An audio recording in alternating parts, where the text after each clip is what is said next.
Dance Guinness book recording ఎక్కింది, పెద్ద ఎత్తున జరిగింది. భోగాపురం నువ్వంటే నువ్వు నేనంటే నేను అనేసి ఇద్దరు కూడా క్రెడిట్ నీది నాది అనుకుంటున్నారు సార్.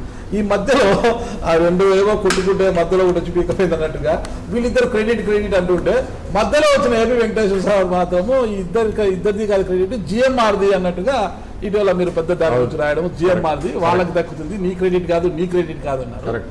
జిఎంఆర్కి క్రెడిట్ ఎట్లా దక్కుతుంది పెద్ద చర్చ అయిపోయింది సార్, దాని గురించి క్లారిటీ కాదు నాకు. వైజాగ్ లో ఒక ఎయిర్పోర్ట్ కావాలన్నది ఎప్పటి నుంచో ఉండింది ఒక ఆలోచన. హుద్హుద్ తుఫాన్ వచ్చినప్పుడు ఈ నేవీ ఎయిర్పోర్ట్ అంతా రేకులు కొట్టుకుపోయినాయి, అంత బేర్ అయిపోయింది. సో ఇది పనికిన చాలదు అనేది అందరికీ తెలిసిన విషయం. ఎందుకంటే 350 ఎకరాలే అది, 350 ఎకరాల్లో చిన్న ఎయిర్పోర్ట్ అది నేవీది. సో కొత్త ఎయిర్పోర్ట్ కావాలి అనుకున్నప్పుడు జిఎంఆర్కి ఇద్దామనేది ముందు నుంచే ఆలోచన ఉన్నట్టుంది. కాంట్రాక్ట్ సంస్థ ఆగండి, మొత్తం చెప్పలేవరే అసలు మీద పడిపోతారు. జిఎంఆర్కి ఇవ్వాలని ముందు నుంచే అనుకున్నట్లుంది. అందుకని ముందు డిపిఆర్ తయారు చేశారు. ముందు 5,000 ఎకరాలు అన్నారు. 5,000 ఎకరాలకి ల్యాండ్ ఎక్విజిషన్ నోటీసులు ఇచ్చారు. హాహాకారాలు అయిపోయినాయి జనంలో. అమ్మో ఎన్ని ల్యాండ్స్ పోగొట్టుకుంటే ఎట్లా అని. ఎందుకంటే దాని దగ్గరలో ఉన్న ల్యాండ్స్ చాలా కాస్ట్లీ ల్యాండ్స్, రిసార్ట్లు ఉన్నాయి, ప్రైవేట్ ల్యాండ్స్ ఉన్నాయి, నేషనల్ హైవే పక్కన ఉంది, నేషనల్ హైవే మధ్యలో. సో బాగా గొడవ చేశారు. గొడవ చేస్తే తెగేటట్టు లేదు. సో చివరికి దాన్ని 2,000 ఎకరాలకు 3,000 ఎకరాలకు అనుకుంటే తగ్గించారు. తగ్గించినప్పుడు ఓకే 3,000 ఎకరాలు జమ చేయగలం అనుకున్నారు. అప్పుడు డిపిఆర్కి వెళ్ళారు. వెళ్తే ఫస్ట్ ఎయిర్పోర్ట్స్ అథారిటీ ఆఫ్ ఇండియాకి టెండర్ వచ్చింది. ఆ విషయం తెలుసా మీకు? తెలుసా అసలు? ఐడియా ఉందా? గుర్తులేదు కదా. ఎయిర్పోర్ట్స్ అథారిటీ ఆఫ్ ఇండియాకి టెండర్ వచ్చింది వేలంపాటలో. L1 వచ్చారు మీరు వేసిన టెండర్లకి. వస్తే ఆ టెండర్నే క్యాన్సిల్ చేసేసారు. క్యాన్సిల్ చేసేసి టెండర్ కండిషన్స్ మార్చి మళ్ళీ టెండర్ పిలిచారు. రెండోసారి టెండర్ పిలిచినప్పుడు జిఎంఆర్కి వచ్చింది. అంటే మార్చింది, టెండర్ పిలిచింది, వాళ్ళ కోసమే రూల్స్ మార్చారు. సో జిఎంఆర్కి అంత పలుకుబడి ఉంది కాబట్టి వాళ్ళ పలుకుబడితోనే ఎయిర్పోర్ట్ తెచ్చుకున్నాడు.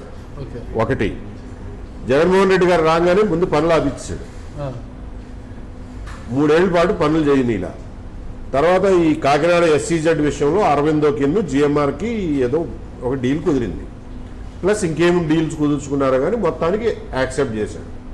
చేసి అప్పుడు ఇంకా కొద్దిగా కొన్ని ల్యాండ్ ఎక్విజిషన్ ఇష్యూస్ ఎక్కడో చోట ఉంటాయి కదా మధ్యలో, కోర్ట్ ఇష్యూస్ అవన్నీ తెంపేశాడు. ఆపింది వీళ్లే కాబట్టి వీళ్ళ మనుషులే కదా కోర్టులో వేసింది. సో అవన్నీ క్లియర్ చేసి అప్పుడు చెప్పాడు. బికాజ్ డీల్ అయింది కాబట్టి. అక్కడ కూడా జగన్మోహన్ రెడ్డి గారితో కూడా డీల్ చేసుకుని విజయం సాధించింది జిఎంఆర్. కాబట్టి క్రెడిట్ జిఎంఆర్కి ఇవ్వాలి కానీ ఆళ్ళు వీళ్ళు తీసుకుంటే ఎట్లా అండి? జగన్మోహన్ రెడ్డితోనే డీల్ చేసుకున్నారు సార్. కూటమి వచ్చినాక కూటమితో కూడా డీల్ చేసుకున్నారు. చేసుకుని ఉంటారా చేసుకున్నారా తెలీదు.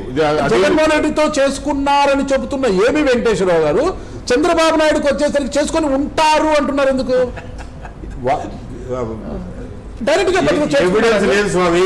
దానికి ఎవిడెన్స్ ఉంది. SEZ ఉంది, దానికి ఎవిడెన్స్ ఉంది. జిఎంఆర్ జిఎంఆర్ అరవిందోకి ఒప్పందం కుదిరింది అనడానికి మీ దగ్గర ఎవిడెన్స్ ఉండొచ్చు.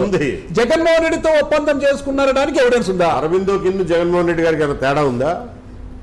ఏం మాట్లాడుతున్నారు? రాజకీయాలు ఉన్నారా, కంపెనీ జర్నలిజం లో ఉన్నారా, ఎక్కడ ఉన్నారు? అరవింద్ అనేది కంపెనీ, జగన్మోహన్ రెడ్డి అనే వ్యక్తి రాజకీయ నాయకుడు, ఒక పార్టీ అధినేత.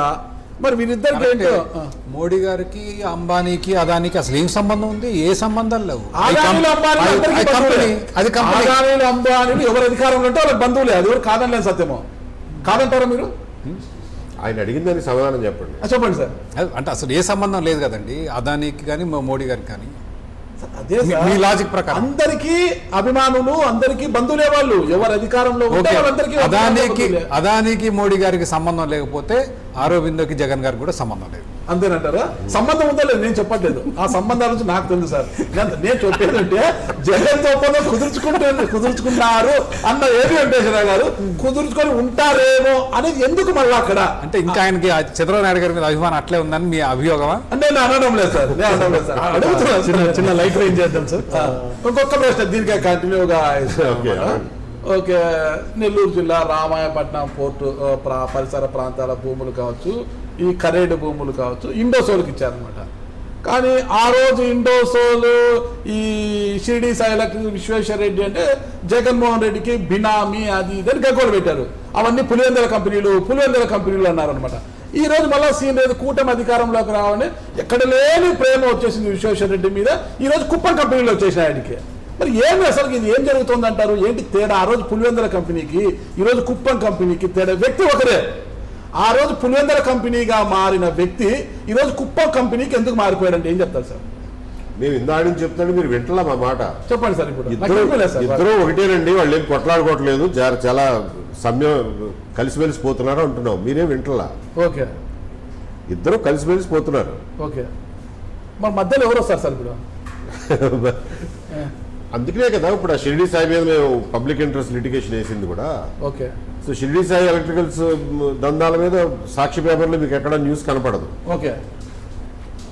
అధికార పార్టీ ఏం మాట్లాడదు, మిగిలిన మెయిన్ స్ట్రీమ్ మీడియా కూడా ఏం మాట్లాడదు. మేము పిఐఎల్ఎస్ మేము కొట్లాడుతున్నాం. ఓకే. మేము ఒక్కళ్ళమే చాలా చుట్టాలు గాంధీ. ఎందుకు సార్ అసలుకి నాకు తెలిసి మళ్ళీ తప్పుగా అనుకో